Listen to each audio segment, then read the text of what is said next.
It stretches 155 feet into the Spokane skyline. It's beautiful. It's big, it's cool looking.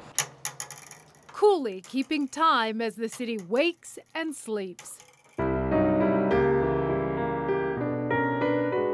The Riverfront Park Clock Tower was the centerpiece of the Great Northern Railroad Depot, completed in 1902. The train station was eventually torn down to make way for Riverfront Park in Expo 74.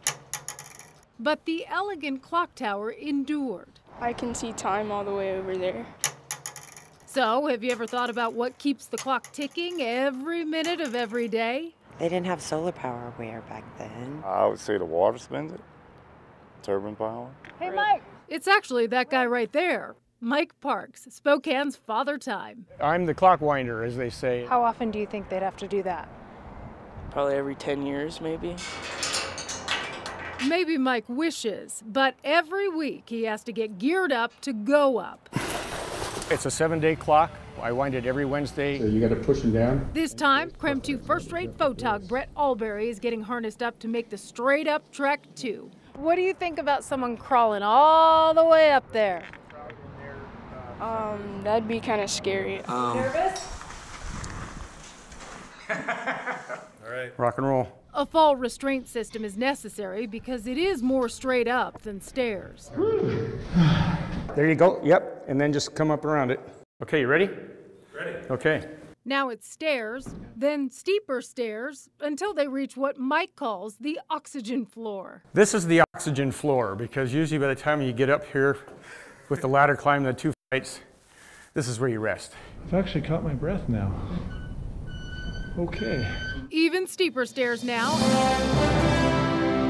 And we reach the 4 iconic clock faces, each measuring 9 feet across. First thing I do when I get up here is I adjust the time. I lose about a minute and a half a week. The trick is recognizing that as I look at it, it goes backwards when you're adjusting the time. This is also where we find the heart of our colossal clock. It's surprisingly simple. The 8-foot pendulum and the rest of the mechanism weighs a hefty 500 pounds.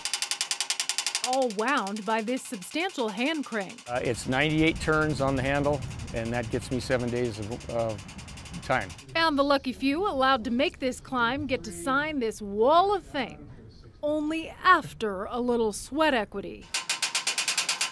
You got to earn your keep, so if you want to sign the wall, you got to wind the clock. Today you had a little help. Do you like a little help? Sometimes it's nice. They're a little slow. We'll speed things up for you, as we know time is precious. And so too is this. All right, signed up. Okay, shall we go up to the top? One more climb, and that's where you're rewarded with open air and a bird's eye view of the city. It's fun to bring people who've never been because it's pretty impressive. Visitors definitely earn this rest at the very top. It's absolutely gorgeous up here. Plus, they'll need the energy to muscle their way back down. Are you ever like, I have to go up there? Well, I get that when I have to go up twice. Do you dread daylight saving?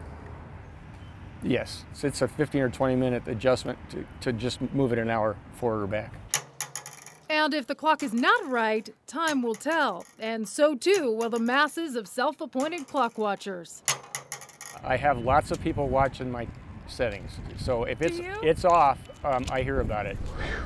So now we have the inside scoop. If the clock is off by 90 seconds, Mike is likely making his weekly trek skyward to make up for lost time. I'm glad you guys came by. I appreciate your time. No, Mike, we all appreciate your time. We truly do.